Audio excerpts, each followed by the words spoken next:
Hello everyone, welcome to Bengali nursing learner. আজকে আমি তোমাদের সাথে আমার রেকর্ডের লাইভ ক্লাস শেয়ার করছি। এখানে ফার্মাকোলজির অ্যান্টি হাইপারটেনসিভ ড্রাগ নিয়ে আমরা আলোচনা করেছি। তো আমরা কিভাবে পড়াশুনো করি সেই ভিডিও তোমরা দেখতে পাবে এবং অ্যান্টি হাইপারটেনসিভ ড্রাগ সম্বন্ধে তোমরা জানতে পারবে এই ভিডিওতে।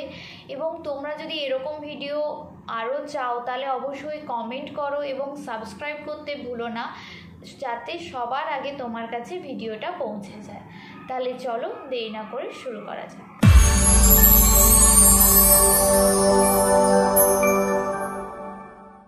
আচ্ছা, আজকে তাহলে আমরা অ্যান্টি হাইপারটেনসিভ ড্রাগ নিয়ে আলোচনা করব। এটা মোস্ট কমন যে আমরা ড্রাগ ইউজ করি, তার মধ্যে সবথেকে বেশি পরিমাণে আমরা ইউজ করি অ্যান্টি হাইপারটেনসিভ ড্রাগ, তাই তো? তো অ্যান্টি হাইপারটেনসিভ ড্রাগকে আমরা কি বলবো, যে কেন অ্যান্টি হাইপারটেনসিভ ড্রাগ কি কাজে ইউজ করব আমরা, বল।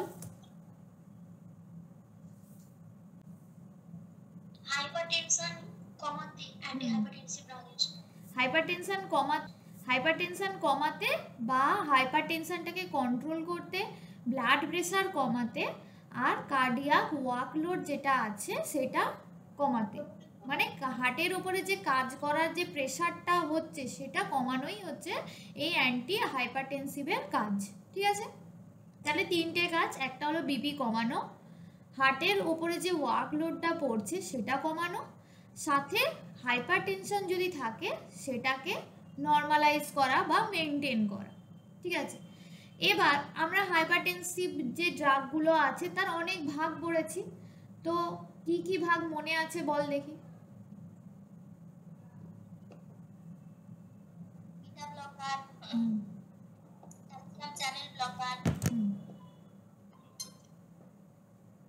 তারপর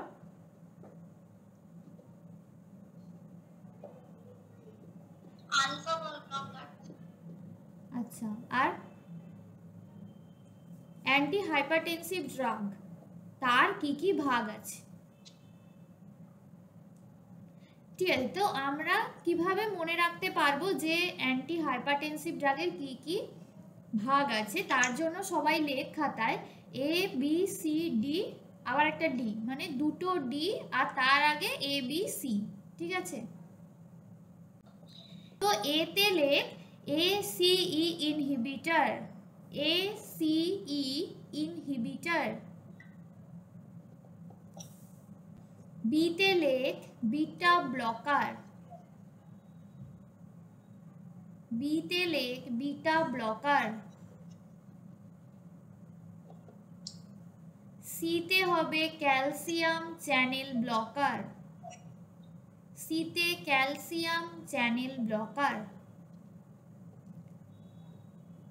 ডিতে ডাইউরেটিক্স, ডিতে ডাইউরেটিক্স। আর একটা যে ডি আছে সেখানে লেখ ডিগক্সিন, কি লিখব? ডিগক্সিন। তাহলে আমরা টোটাল কটা ভাগ পেলাম? পাঁচটা ভাগ নিয়ে ক্লিয়ার। এবার একদম প্রথমেই যেটা আছে এসিই ইনহিবিটর, মানে এরপরে আমরা একটা একটা ভাগ নিয়ে পড়ব। ঠিক আছে, তো আমরা প্রথমেই বলেছি অ্যান্টি হাইপারটেনসিভের কাজ হলো বিপি কমানো, কার্ডিয়াক ওয়ার্কলোড মেনটেন করা বা কার্ডিয়াক ওয়ার্কলোডটাকে কমানো, আর ব্লাড প্রেশারটাকে মেনটেন করা। তো এবার এই যে কাজগুলোর মাধ্যমে আমাদের এই যে পাঁচটা ক্লাসিফিকেশন হয়েছে, তারাও এই কাজগুলোই করবে। তো প্রথমে এসিই ইনহিবিটরের ফুল ফর্ম কি?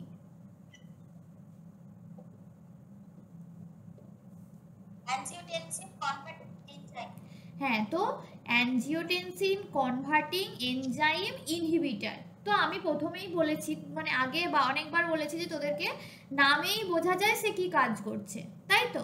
তো এখানে কি এসিই inhibitor, angiotensin converting enzyme inhibitor. তো এসিই কি কাজ করে, কোথায় কাজ করে এসিই? এনজাইম হ্যাঁ কনস্ট্রিকশন। না, এই অ্যানজিওটেনসিন এসিইর কাজ কি?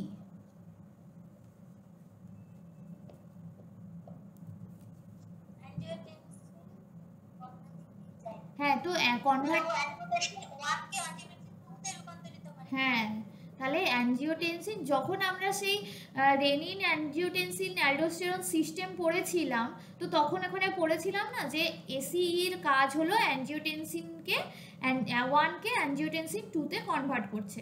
তাহলে যখন অ্যাঞ্জিওটেনসিন 2 কনভার্ট হচ্ছে তখন কি কাজ হয়? অ্যাঞ্জিওটেনসিন 2 কি করে? ভেসোকনস্ট্রিকশন করে। ভেসোকনস্ট্রিকশন করলে কি হবে? ব্লাড প্রেসার বেড়ে যাবে। ব্লাড প্রেসার বাড়বে। তো অলরেডি আমার ব্লাড প্রেসার বাড়া, আরও এসিই কি করছে, আরও ব্লাড প্রেসারটাকে বাড়িয়ে দিচ্ছে। তো আমাকে কি করতে হবে? এসিইটাকে যাতে না বেরোয়, তো ওটাকে বন্ধ করতে হবে। তো এসিই তাই জন্য ইনহিবিটার যদি দিই, এই যে অ্যাঞ্জিওটেনসিন 1টা অ্যাঞ্জিওটেনসিন 2তে কনভার্ট হতে পারছে না, তার ফলে ভেসো কনস্ট্রিকশন আর হচ্ছে না, তার জন্য বিপি বাড়ছে, বিপি কমে যাচ্ছে তার জন্য। ক্লিয়ার? হ্যাঁ, বোঝাতে পারলাম? তো ওখানে লিখে রাখ যে অ্যাঞ্জিওটেনসিন 1 অ্যারো দিয়ে লেখ, অ্যাঞ্জিওটেনসিন 2 দিয়ে মাঝখানে ক্রস করে দে, মানে তাহলে বুঝতে পারবি যে ওটা করতে দিচ্ছে না। এবার তাহলে এর উদাহরণ কি আছে? এসি ইনহিবিটারের উদাহরণ হচ্ছে সমস্ত এর সাফিক্সে মানে পেছনের দিকে প্রিল কথাটা থাকবে, PRIL, প্রিল। প্রিল কথাটা থাকলেই বুঝতে হবে এসি ইনহিবিটার। একটা এক্সাম্পল দে। রেমিপ্রিল, হ্যাঁ এনালাপ্রিল। হ্যাঁ, তারপরে ক্যাটোপ্রিল। এই যে সবাই পেরে যাচ্ছিস। এবার এর কিছু সাইড এফেক্ট আছে। কি সাইড এফেক্ট হতে পারে? এবার যেহেতু এ বিপি কমাচ্ছে, এবার ও কি করছে যে জল আর সোডিয়ামকে হোল্ড করছে, তার জন্য কি হয়? অ্যাঞ্জিওইডিমা হতে পারে, মানে মুখ হাত চোখ টোক ফুলে যেতে পারে, ড্রাই কাফ হতে পারে। সাথে ACE সাইড এফেক্ট বলে লেখ, দিয়ে ACE এরকম করে লেখ। কি লিখবো আরেকবার বলো? Side effect. তাতে মনে রাখবি কি করে? এসি ইনহিবিটরের সাইড এফেক্ট হচ্ছে ACE। ACE এতে লিখ অ্যাঞ্জিওইডিমা,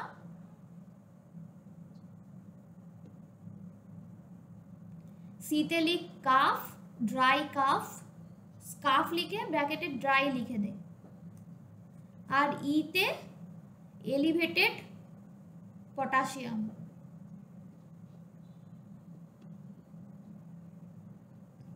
পটাশিয়াম এক্সক্রিশন হচ্ছে না, তাই জন্য পটাশিয়ামটা এলিভেটেড হয়ে যাচ্ছে।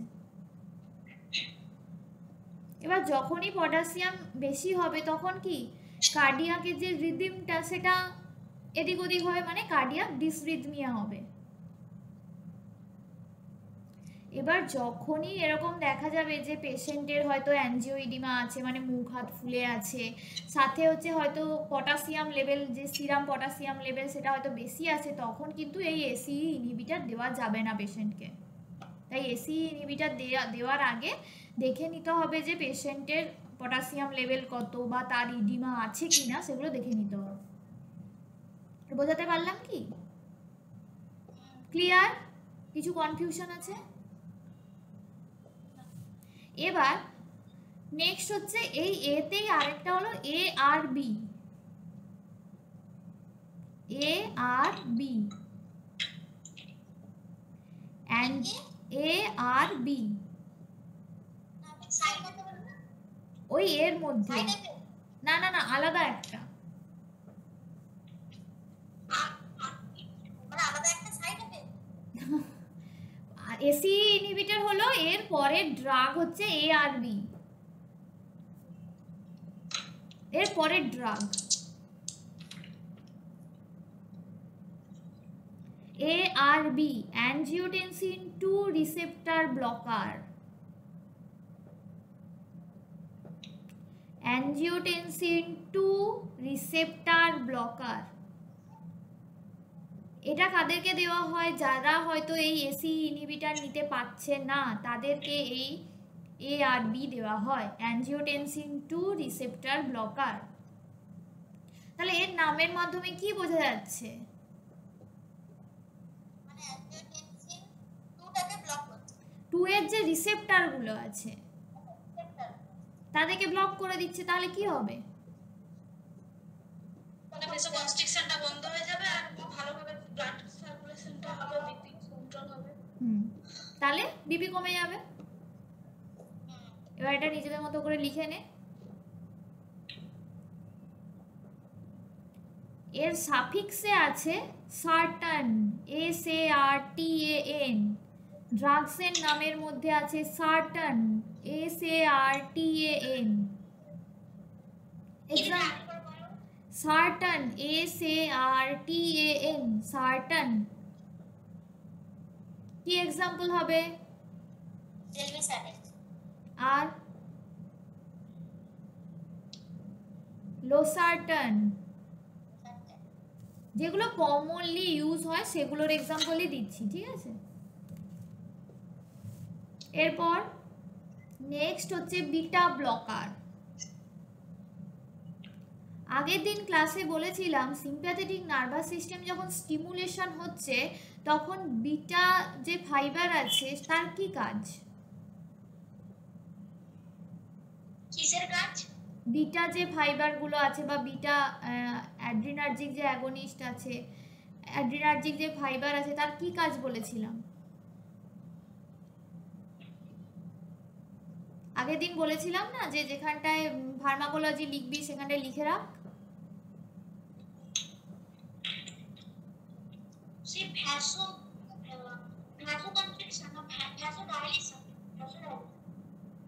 ভেসোডাইলেশন করবে কোথায়?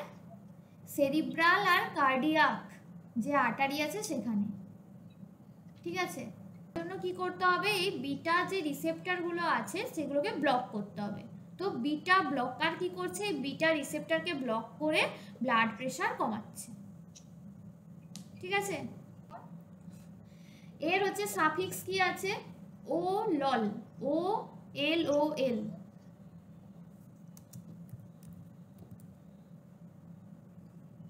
উদাহরণ বল।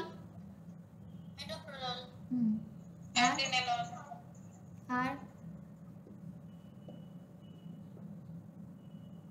আর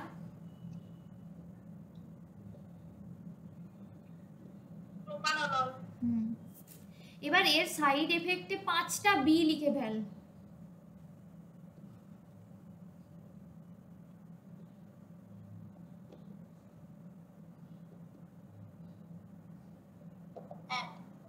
প্রথম বিতে লেখ ব্র্যাডিকার্ডিয়া অ্যান্ড হার্ট ব্লক।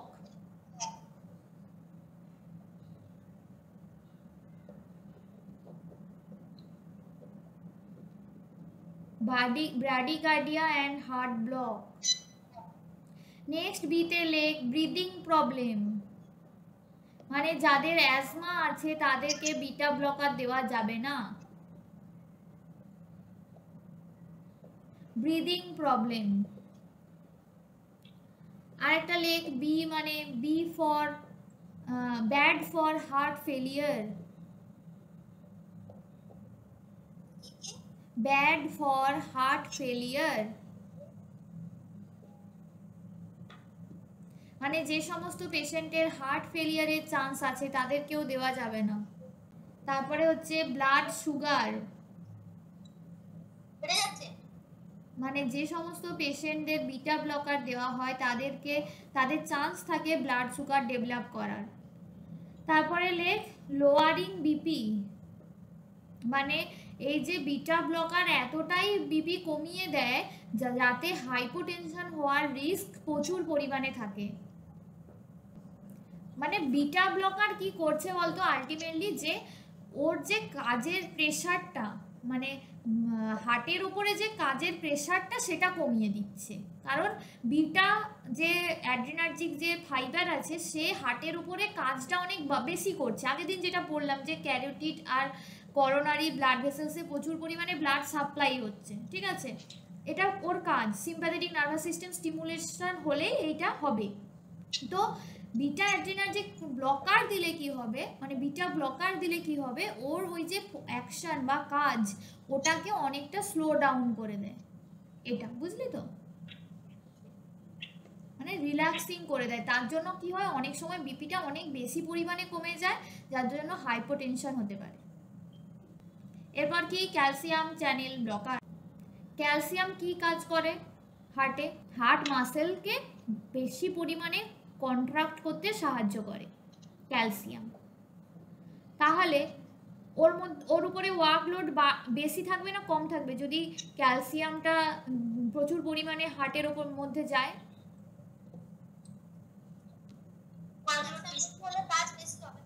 বেশি থাকবে, মানে ওয়ার্কলোড বেশি হবে। তো আমার হাইপারটেনসিভ দেওয়ার, অ্যান্টি হাইপারটেনসিভ দেওয়ার মেন উদ্দেশ্য কি ছিল? হার্টের ওয়ার্কলোড কমানো।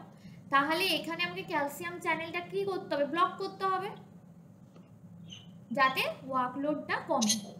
তাহলে এই জন্যই আমরা দেব ক্যালসিয়াম চ্যানেল ব্লকার, যাতে হার্টের ওয়ার্কলোড যেটা আছে সেটা কমে এবং অক্সিজেন বেশি পরিমাণে হার্টে যায়। বেশি পরিমাণে হার্ট পাম্প করছে, মানে কি ওর কাজ করছে বেশি, তাহলে ওর নিজের অক্সিজেন সাপ্লাই কম হচ্ছে, তাই জন্য বিপি বেশি হচ্ছে। তো আমি যদি ওই ক্যালসিয়াম চ্যানেলটাই ব্লক করে দিই তাহলে কি ও অনেক রিল্যাক্স হয়ে যাবে, ওর নিজের হার্টের অক্সিজেন যে বেশি পরিমাণে ডেলিভার হবে অক্সিজেন নিজের মধ্যে, এছাড়া ব্লাড ভেসেলস যেগুলো আছে সেগুলো রিল্যাক্স হবে, ঠিক আছে?